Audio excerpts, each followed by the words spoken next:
Hello, everyone. Welcome to another episode of Words of Heart. In today's episode, we have the privilege of speaking with Barbara Britton. I hope I pronounced your last name right. Yes, you did. You did.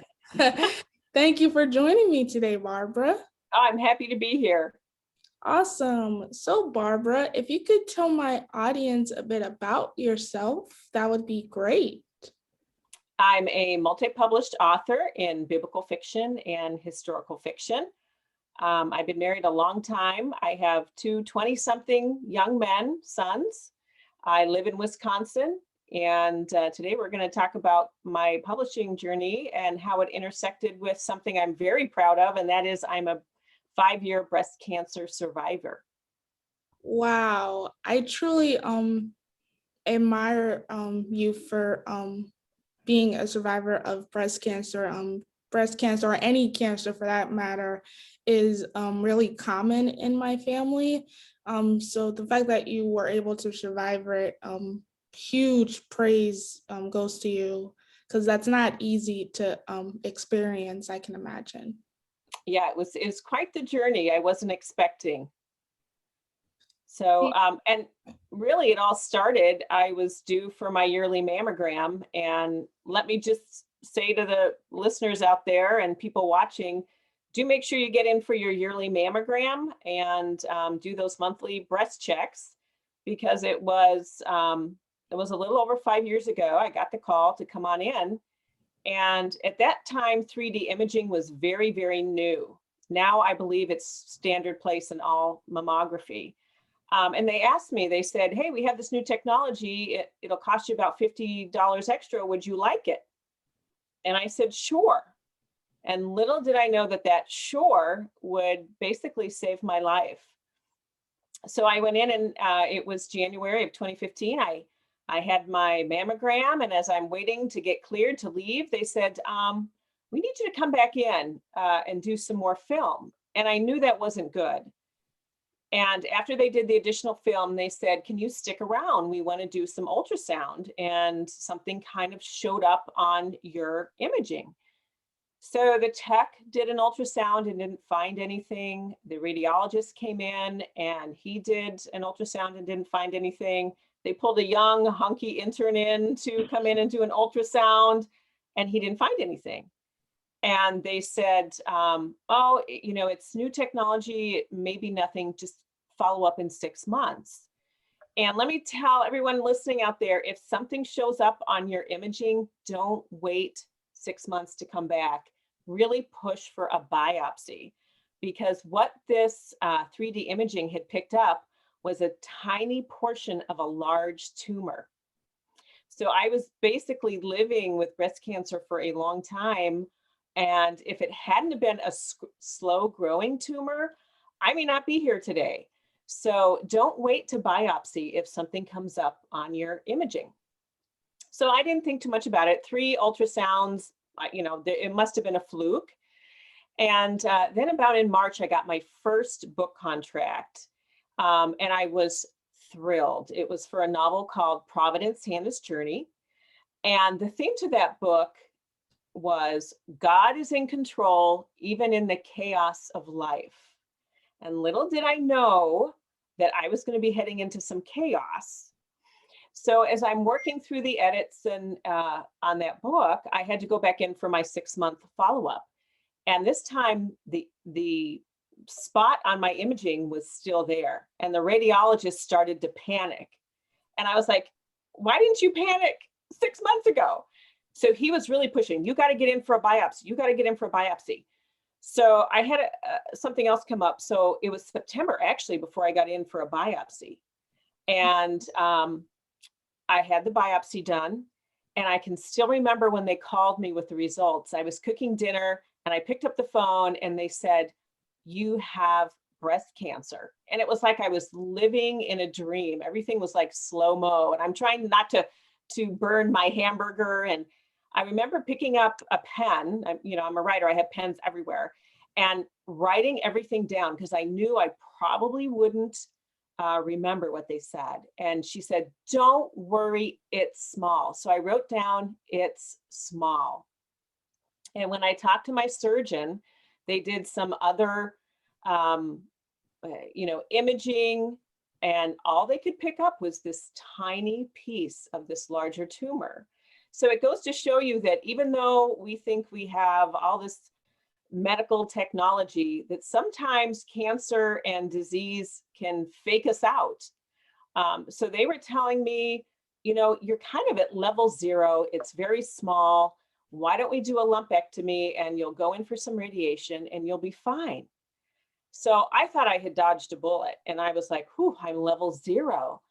And so I went in for a lumpectomy, and then about a week later, I was following up with my surgeon, and he says to me, Barb, you still have cancer. There was cancer in everything we took out of your body.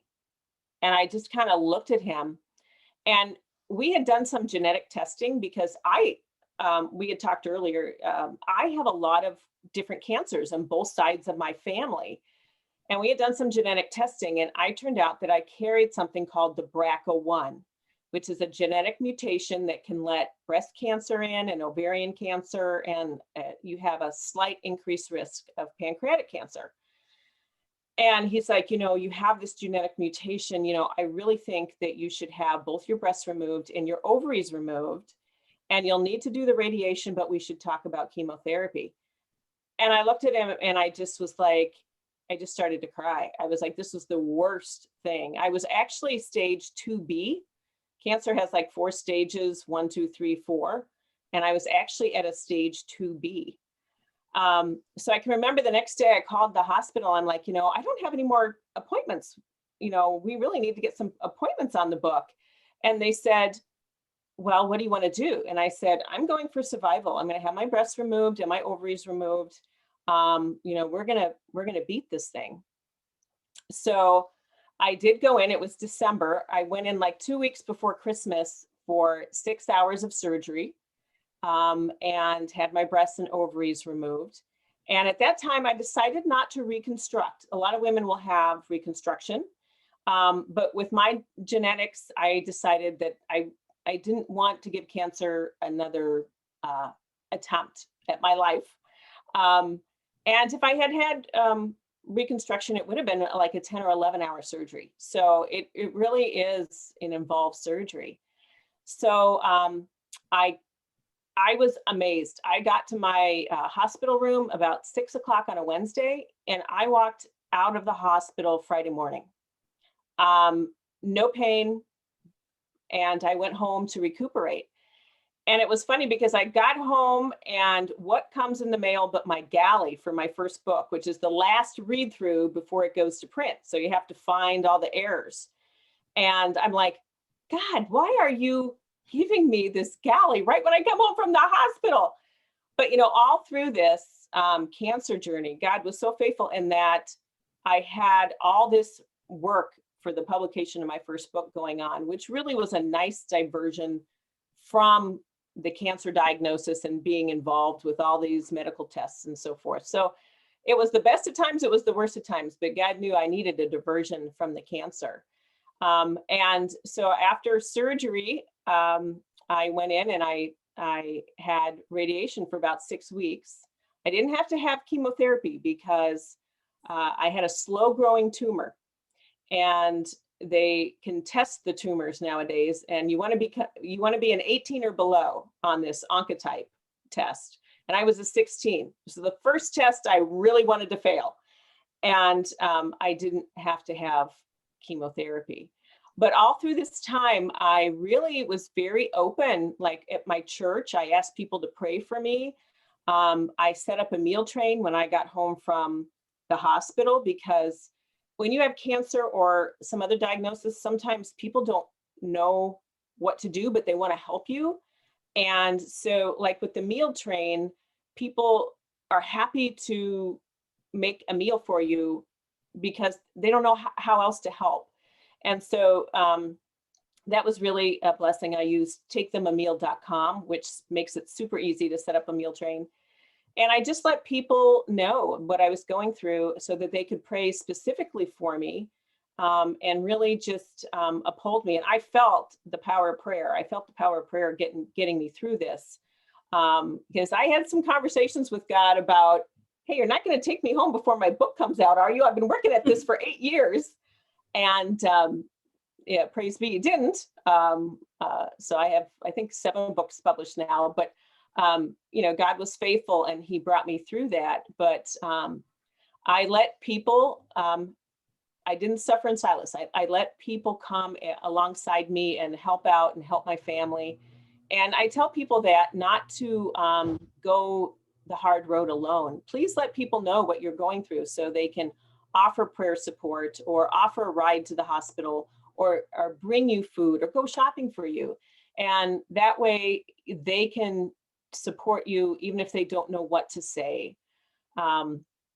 So that was such a blessing. Don't ever suffer in silence. And I know one time a leader in my church came to me and he said, aren't you a little embarrassed telling people that you had breast cancer? And I said, no, because I want people to pray for me and I want them to pray specifically. I want them to pray that, I make it through surgery and that all the cancer is gone and that the radiation is effective. And I want them to be able to pray for specific things, not just generally. So I am now 5 years breast cancer free. Yay, that's such a blessing. And it was a storm I went through. I often talk to people in Matthew 17. Jesus talks about 2 houses on one was built on the rock of Jesus and one was built on the sand.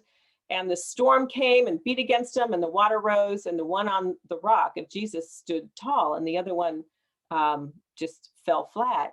And I tell people, God got me through this and I'm healthy today and breast cancer free, but I still suffer with what I call storm damage. Anyone who's been through cancer or another major diagnosis or even another trauma in life, a lot of times they'll have some storm damage, and for me, that's, I wear prosthetics. I don't have ovaries anymore, so my thermostat's all off. I get the hot flashes and so forth. And I still have to be followed up with in the breast cancer center and other cancer centers just to make sure that no other cancer is coming back because of my genetics. So it's a journey, and why I've gone through the worst of the storm, I still have the residual effects of going through a trauma in life. But God was faithful. My church family was faithful. And I am so blessed to still be here today. Wow. First off, I truly admire you so much because you took it a step further. I know many people approach cancer differently. Some people are against the radiation or the chemo, or they want to live their life until their last dying breath. Many people approach cancer differently, and you just no, I don't want this cancer in my system. I'm just gonna eliminate every chance for it to get in. And you took something so precious like our breast, because it's a part of the female body. It's Yeah. it's part of us. So you took something so precious and your ovaries and just took them out of the equation. And I can't begin to fathom the residual effects, as you mentioned. Obviously, you put in God's hands your decisions, and I'm all for that and I support that. But it's still such a drastic change that you can't take back. But it's Right. for the sake of your health. So I understand that. Yeah. And every woman needs to think of their own, where they are in their life and be an advocate for their own health. If I was younger, I may have done reconstruction. I'd been married a long time. I was in my 50s. I was 51 when I got breast cancer. And actually, when I was in radiation therapy, there were women in their 70s and 80s. In fact, there's a friend of the family that has breast cancer now in her 90s. I can't imagine being 90 and going through radiation. But breast cancer affects women of all ages. And I think 1 in 5 women gets a diagnosis. So that's why, you have to know, be in tune with what's best for you. If I hadn't have had a genetic mutation, I might have said, we're just going to take it out and I'll go through the radiation and leave the breast there. So it really just depends on your age, your genetics, your cancer history.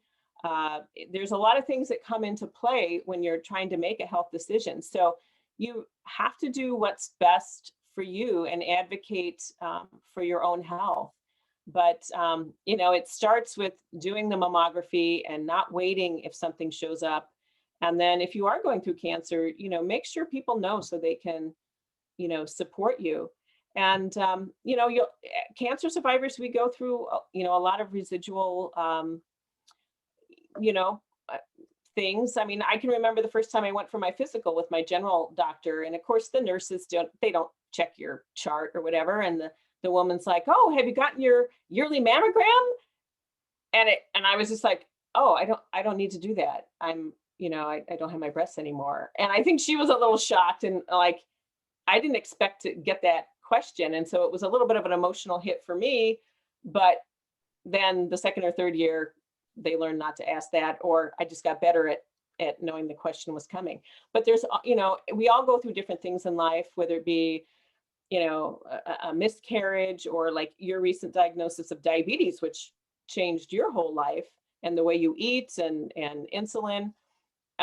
Anytime you go through something, you just have to you have to keep going, and know that every new day is a blessing and a gift from God. I know now, boy, when I wake up, the first thing I do is I say, "Thank you, Lord, for another day." And how many years did I just get up and hit the floor and keep going about my day and not really realizing what a gift every new day is? And that has really made me focused on just thanking God for that blessing. And also, it opened my eyes to other people in church or my community or my family that are going through trauma, especially cancer. And I've been able to talk to them and encourage them and pray for them during their cancer journeys.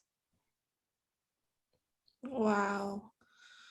I'm getting emotional from this conversation because Sorry. no, it's okay. Please don't apologize. That's why I love doing this podcast and what I'm doing. It's really speaking from the heart. There's like, you can never apologize from speaking from your heart, obviously.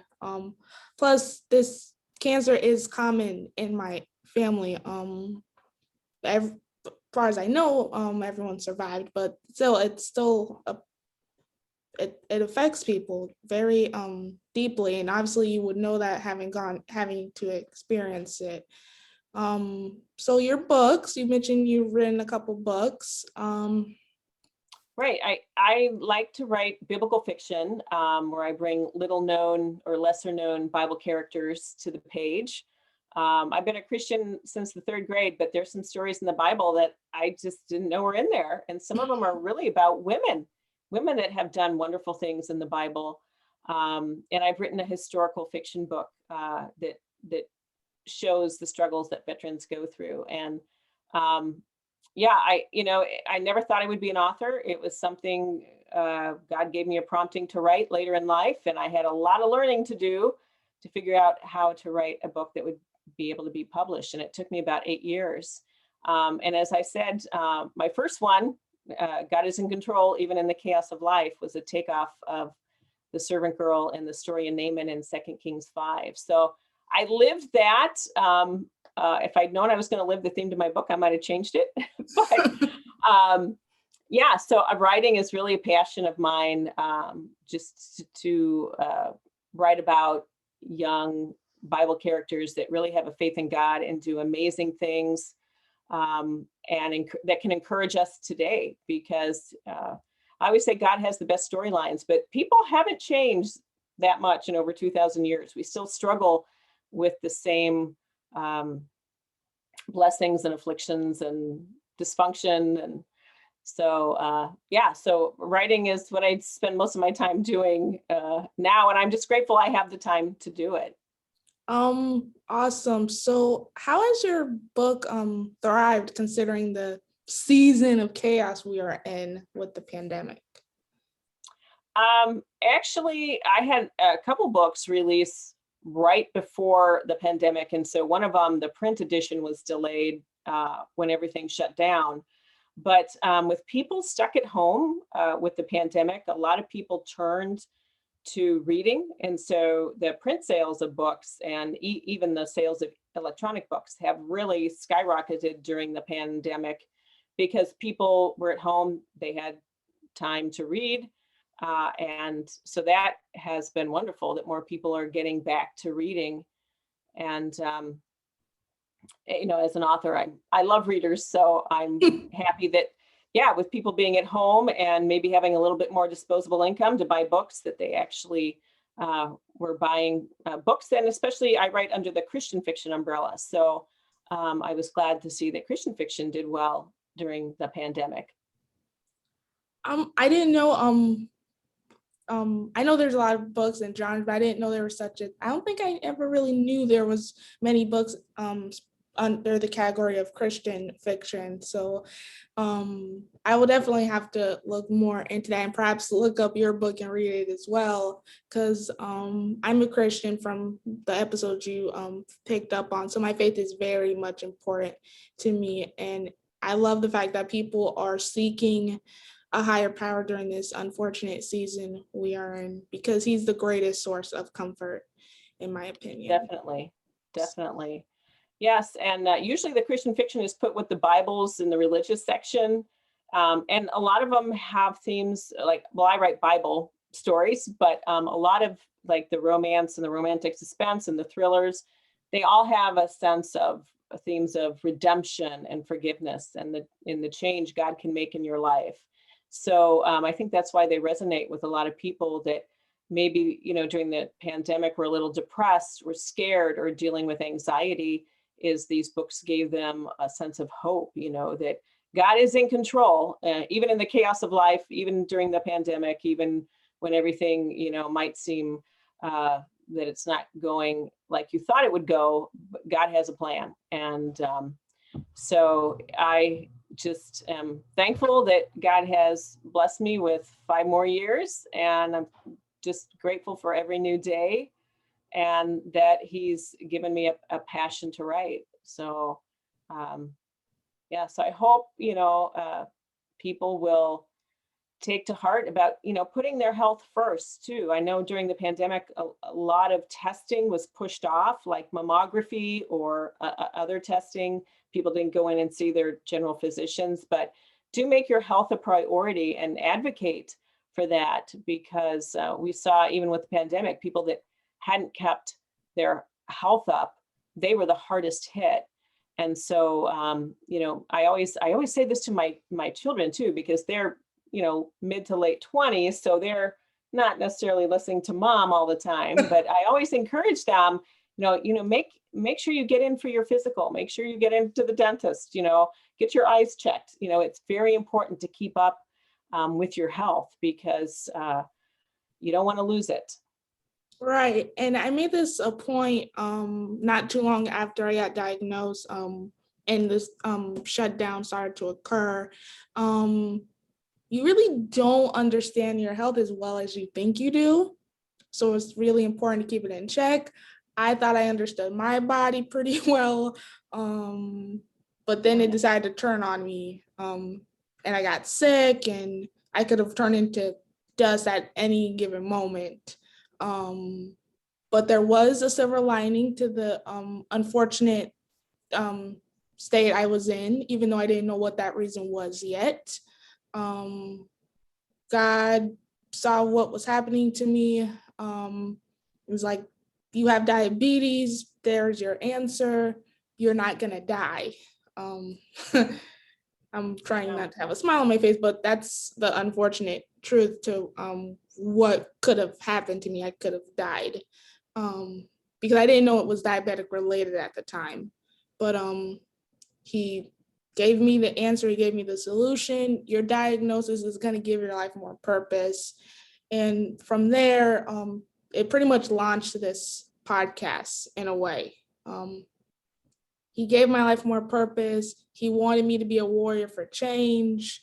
And then all of a sudden, the world decided to go crazy and everything was chaotic, just like your book. And we were in a storm. God helped me during my crazy storm, and his love was truly revealed. So to be more metaphoric, because you're a writer, I'm a poet, so I get the whole emotional meaning behind words. He wanted, I guess, in a way, to help me have me help people through this pandemic by starting this podcast. That was his answer for people in a way, or his answer to me as to how to help people during this season. So Right. And if I hadn't gone through cancer and realized the whole ups and downs of it, and having your world just totally your worldly foundation come out from under you. I mean, God was always there with me.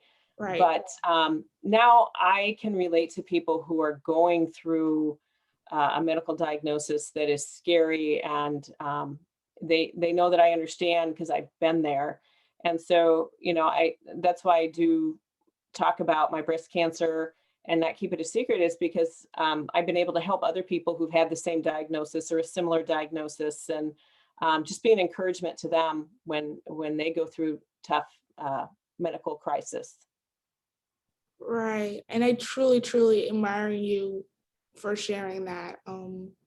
Be like, we all have a story, and I feel it's important to share it because it can help someone, and we all should be helping each other. Yeah. And women, we tend to take care of everybody else in our lives, and we need to also remember to take care of ourselves so that we can have those extra days to take care of our family and be a blessing to them. Right. So I do have that icebreaker question I mentioned like several minutes ago. It's a fun question. Many people enjoy it. You probably already know what it is, so I might not be able to stump you like most guests, but we shall see. If you could have any superpower that's not flying or teleporting, people pick teleporting when I say they can't fly, but it's the exact same thing. So I have to take that option away now too. If you could have any superpower that's not flying or teleporting, what would it be? I don't want to know people's thoughts, but I would love to perceive people's emotion. Okay. So I would like to be able to pick up if you're really anxious, or if you're really angry, or if you're really in love, or if you're ambivalent. I would love to be able to perceive that, so that I know how to respond better and just connect with people better. Okay. So like an emotionalist power in a way. Yeah. Yeah. Okay. I don't want to know your thoughts, but I want to know how you're feeling. Got it. Got it. Okay. Okay. That would be a good power, a really beneficial power. So the power I would have, actually, I always have a go-to power, but I'm going to change it up because it's going to be, I guess, a little silly in regards to this question, would be the power to instantly change pain or be a healer of some sort. So that how I can heal the random foot pain I experienced this morning, which I have no idea how on earth that occurred. So it would be the power to take away pain. Well, that would be a good one. If I had a silly one to pick, it would be to make chocolate calorie free, because I do like chocolate. But I'll stick with my emotional perception. Yes. And I'll go with my normal answer. I just picked the foot one because it randomly started hurting and I have no idea why. And I told my dad, it's like, you're asleep. You're supposed to be immobile. But he's like, no, you're not supposed to be immobile. So I'm like, then how did I hurt my foot? I just don't get it. But onto the normal answer I would normally give, and not the silly foot one, because it's so odd. I would like the power to have this podcast be heard across other galaxies that have yet to be discovered. And there you go. That would get your numbers astronomical. Yes, astronomical indeed. Take me to your podcast. Uh, well, Barbara, this has been an awesome conversation, but we're at the end of it, unfortunately. Well, thank you for having me on. And I just encourage everyone to really, think about your health in 2021, and, women out there especially, make your health a priority. Absolutely. Do you have any social plugins to tie in where people can find your book? Are you developing a movie from your books? Give us the Oh, insight. I wish there was movies. I have a website, which is just barbarambritton.com. And I'm on Twitter and Facebook as Barbara M. Britton.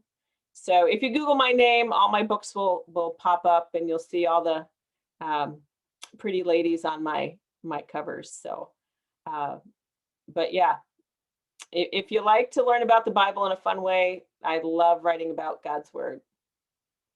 Beautiful, absolutely beautiful.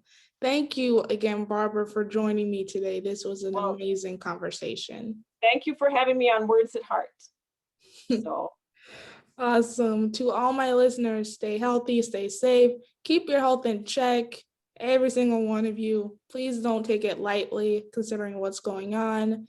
Do everything you can to make sure your health, well-being, mind, body, and spirit is intact. And until next time, bye. bye.